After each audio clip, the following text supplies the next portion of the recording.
தாவேக சார்பில் எம்எல்ஏவாகி இருக்கும் பலரும் ரீல்ஸ் மோகத்தில் ஆய்வு நிகழ்வுகளை இன்ஸ்டாவில் சுட சுட பதிவேற்றி வரும் நிலையில் தாம்பரம் எம்எல்ஏ சரத்குமாரின் செட்டிங் ஆய்வு மக்களிடையே அதிர்ச்சியை ஏற்படுத்தி இருக்கிறது. நானும் ரவுடியா? இந்த ஏரியால பார்த்தே கிடையாது. நான் புது ரவுடியா? ரவுடிங்கிறதுக்கு என்ன ஆதாரம் இருக்கு? அவங்க ஈக்குவலா பேசிக்கிறத பாக்கல. நான் இந்த ஏரியால ரவுடின்னு பாம் ஆயிட்டியா?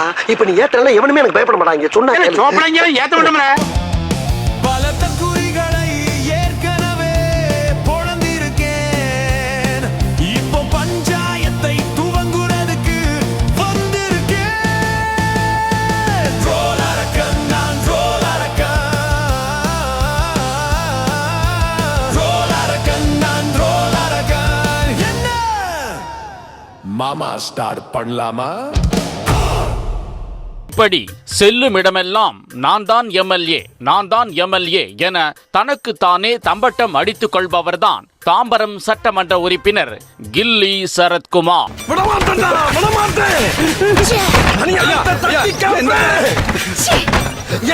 மக்களை காப்பாத்திய தீர்வண்டா.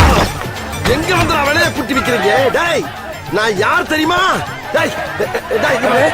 தாவேக சார்பில் சட்டமன்ற உறுப்பினர்களாக தேர்ந்தெடுக்கப்பட்ட பலரும் தாங்கள் ஆய்வுக்கு செல்லும் நிகழ்வை வீடியோவாக எடுத்து அதனை விஜய் நடித்த படங்களின் பிஜிஎம்மோடு சேர்த்து ரீல்ஸாக பதிவிட்டு லைக்குகளை அள்ளி வருகின்றனர்.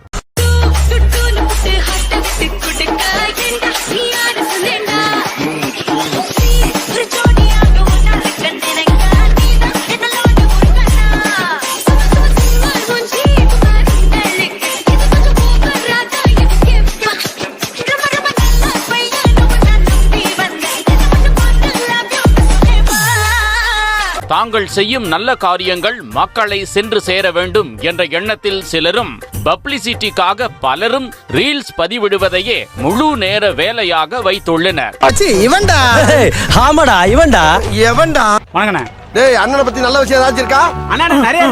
இப்படித்தான் தாம்பரம் எம்எல்ஏவாகி இருக்கக்கூடிய சரத்குமார் தேர்தலின் போதே பிரச்சார வீடியோவை அந்தந்த சூழலுக்கு தகுந்தாற் போல எமோஷனல் பிஜிஎம், அதிரடி பிஜிஎம் என ஒவ்வொன்றுக்கும் ஒவ்வொரு விதமான மியூசிக்கை சேர்த்து அதனை இன்ஸ்டாவில் ரீல்ஸாக பதிவிட்டு வந்தார். இதுக்கெல்லாம் யார் காரணம் தெரியுமா? இந்த வீடியோக்கள் லைக்ஸ் மட்டுமல்ல, மக்களின் வாக்குகளையும் பெற்று தந்தது. உண்மைதாயா? பாக்க கிரிக்கமா இருந்துகிட்டு என்ன மாதிரி சம்பாதிக்கிறீங்க? இருக்கட்டும். இப்போது எம்எல்ஏ என்ற பெரும் பொறுப்பை தாங்கி நிற்கும் சரத்குமார் இனியாவது ரீல்ஸ் மோகத்தை கைவிடுவாரா என எதிர்பார்த்த மக்களுக்கு ஏமாற்றமே மிஞ்சி நிற்கிறது. செல்ஃபின்னா என்ன தெரியுமாடா உங்களுக்கு? If you don't make ஒரே ஒரு selfie? Yeah, sure. Thank you.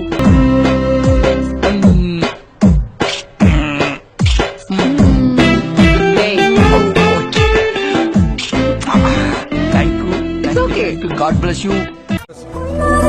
எவர் மீதும் வெறுப்பு காட்டும் அரசு அல்ல, எல்லோரையும் விரும்பும் அரசு. மக்களே முக்கியம், மக்கள் நலன் மட்டுமே முக்கியம். அதுவே எங்கள் ஒரே நிலைப்பாடு. எனவே மனசாட்சி உள்ள மக்களாட்சிக்கு ஆதரவளித்த அனைவருக்கும் மீண்டும் என்னுடைய நன்றியை தெரிவித்துக் கொள்கிறேன். தாவேக அரசு பொறுப்பேற்ற ஓரிரு நாட்களிலேயே கல்வி நிறுவனங்கள், பேருந்து நிலையங்கள், வழிபாட்டு தலங்கள் உள்ளிட்டவற்றுக்கு அருகில் உள்ள 717 டாஸ்மாக் கடைகளை மூட அரசு உத்தரவிட்ட நிலையில் அடுத்த நாளே கேமராவும் கையுமாக புறப்பட்டார் எம்எல்ஏ சரத்குமார். அதை விட இது நல்லா இல்ல, நல்ல வித்தியாசமா கொடுங்க. இந்த ஒயின் ஷாப் சம்பந்தப்பட்ட பேப்பர் இருக்கும், பச்சை கலர் பென்ல கோடு போட்டிருப்பேன், ஒயின் ஷாப் நம்பர் எல்லாம். அதுல என்ன நம்பர் இதுன்னு பார்த்து சொல்லு. அந்த கூரையில ஏகே பாடிச்சவன் துப்பாக்கி ஒரு பிகே பாடிச்சவன் துப்பாக்கி ஒரு 8 இருக்கு, எடுத்து கையில கொடுத்து விடு. நீ எவ்வளவு படிச்சிருக்க? 8வது பாஸ்னே. அதான பார்த்தேன், படிச்சவன் படிச்சதான்டா. எந்தெந்த மதுக்கடையை மூட உத்தரவிடப்பட்டுள்ளது என்பதை கூட பார்க்காமல் கண்ணில் பட்ட டாஸ்மாக் கடைக்குள் நுழைந்த சரத் ஆர்டர் வந்துச்சா என அதட்டி கேட்க டாஸ்மாக் ஊழியரோ திருவென விழித்தார். இவன் மண்டை குழம்பி மெண்டலாகி வந்திருக்கானா இல்ல போர் அடிக்குதுன்னு டைம் பாசிங் பண்றானா என்னன்னு தெரியலையே. இது 41, 42 நம்பர் கடைதானே என்று எம்எல்ஏ தரப்பு கேட்டதும் இல்லங்க இது 44 என ஊழியர் கூறியதால் சரத்தும் அவருடன் வந்த ஆர்டிஸ்டுகளும் மழுப்பி விட்டு அங்கிருந்து நைசாக நழுவி சென்றனர். ஓகே நல்லது சார். என்ன சார் சொல்றீங்க? நம்ம கடமை நம்ம செஞ்சு தானே சார் ஆக வேண்டியிருக்கு. ஆமா ஓகே சார் வச்சுட்டுங்களா ஒரு 5 அண்டா சிக்கிருக்கு சார் ஓகே ஓகே ஓகே காலையில உனக்கு விசாரணை கமிஷன் இருக்கு அவங்க சொன்ன மாதிரி நான் வந்துட்டேன் நான் சொன்ன மாதிரி நீ வந்துரு வரட்டா ஏண்டா என்ன கேன பையன் நினைச்சியா? இது வந்துச்சாண்ணா ஆர்டர் வரலையா சொல்லிட்டாங்களா நம்பர் வந்ததா 41 42 அவனாவது கடைசி வரைக்கும் தண்ட சோறு தின்னு பொழைச்சுக்குவான். நீ எல்லாம் பிறந்ததே ஒரு சாபக்கேடு. முடிஞ்சா இன்னைக்கே போய் செத்துரு, மறுபடியும் பிறந்து வா. அப்போவாவது உனக்கு ஓலை ஒழுங்கா வருதான்னு பாக்கலாம். ஒரு ஜாதகத்துல கட்டமெல்லாம் கண்ணா பிள்ளை இருக்கும். ஏன்டா நீங்க எல்லாம் இங்க வந்து ஏன் இழவு எடுக்கிறீங்க?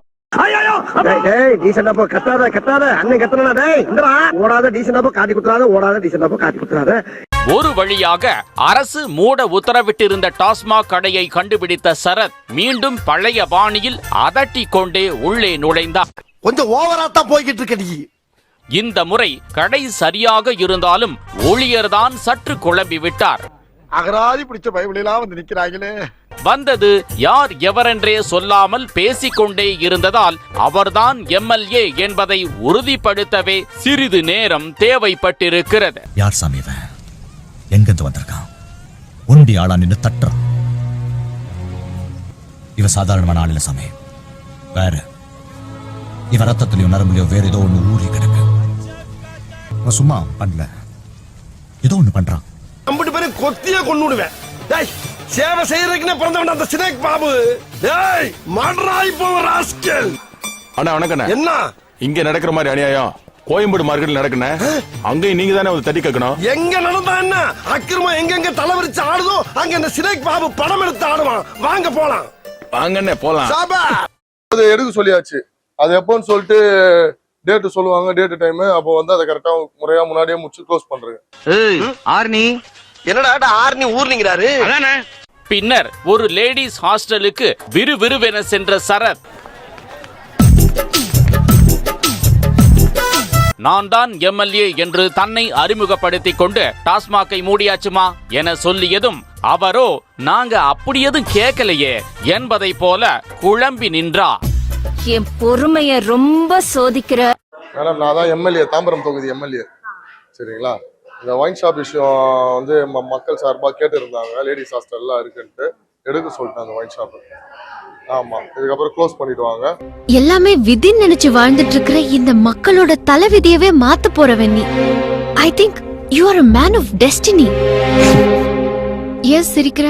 இதே போல டாஸ்மாக்கு எதிரே இருந்த பழக்கடை வியாபாரிகளிடம் சென்ற சரத் அங்கேயும் தன்னை நான் தான் எம்எல்ஏ என கூறிவிட்டு கடையை மூடச் சொல்லியாச்சு என்றார். கத்துக்கணும் ஐயா, கத்துக்கணும். தம்பி கிட்ட கத்துக்கணும். ஆனால் அங்கிருந்த வியாபாரிகளோ இதைய நம்ம கிட்ட சொல்றாரு என்பதை போல விழித்து கொண்டு நின்றனர். என்னடா பால் விளம்பரத்து வேற பசுமாடு மாதிரி பல்ல காமிச்சுட்டு. அதிரடி ஆய்வு, திடீர் ஆய்வு என நாள்தோறும் ஒரு ஸ்டண்டில் ஈடுபடக்கூடிய சரத்குமார் தாம்பரம் அரசு மருத்துவமனைக்கு ஆய்வு நடத்த சென்றிருக்கிறார். திடீர் ஆய்வு என்றால் செல்லும் வழியிலேயோ அல்லது யாருக்கும் தெரியாமலேயோ அல்லது தனியாகவோ தான் எம்எல்ஏ சரத்குமார் சென்றிருக்க வேண்டும். ஆனால் முந்தைய நாள் திட்டமிட்டு மறுநாள் தன்னுடன் உள்ள ஆதரவாளர்களை ஆஜராக செய்வதோடு மட்டுமல்லாமல் காலர் மைக், பர்சனல் கேமராமேன் வரை டிப் டாப்பாக கிளம்பி ஆய்வுக்கு சென்றிருக்கிறார்.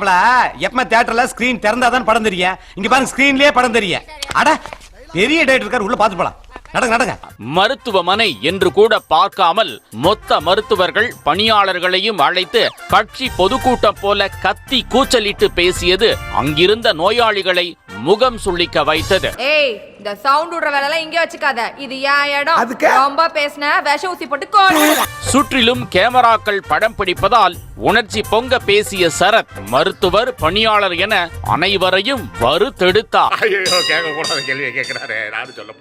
இதை நீங்க நல்ல முறையில தான் எல்லாருமே வந்து பேசணும், அப்ரோச் பண்ணணும். சரிங்களா? அதை நீங்க கூப்பிட்டு நீங்க மீட்டிங் போட்டு எனக்கு இன்னைக்கே நீங்க சொல்லணும். பேஷண்ட்ஸை வந்து தேவையில்லாம இந்த உரிமையில பேச அங்க போ, இங்க வா, அங்க போய் பாரு அப்படின்றதுலாம் அந்த அலக்கரிக்கிறதுலாம் இருக்கவே கூடாது. கேட்கல, சத்தமா கேட்கல. கேட்டுச்சு பதர். எல்லாம் தெளிவா சொல்லிடுறேன். உள்ளபடியே மருத்துவமனையில் நிலவும் குறைகளை சரி செய்ய சம்பந்தப்பட்ட அதிகாரிகளை தானே அழைத்து பேசி இருக்க வேண்டும். அதை விடுத்து 3ஆம் தர பேச்சாளரை போல காச்சு மூச்சென கத்தி பேசி நீங்க என்ன பண்ணுவீங்கன்னு தெரியாது என்ற டயலாக்கையே திரும்பி திரும்பி பேசியது அங்கிருந்தவர்களை கடுப்பேற்றியது.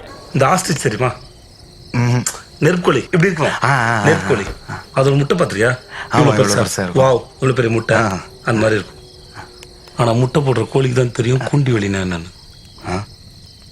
நான் விளக்க சொன்னதுக்கு அப்புறம் கூட என் பக்கத்துல உட்காந்துருப்பியா? இல்ல பட.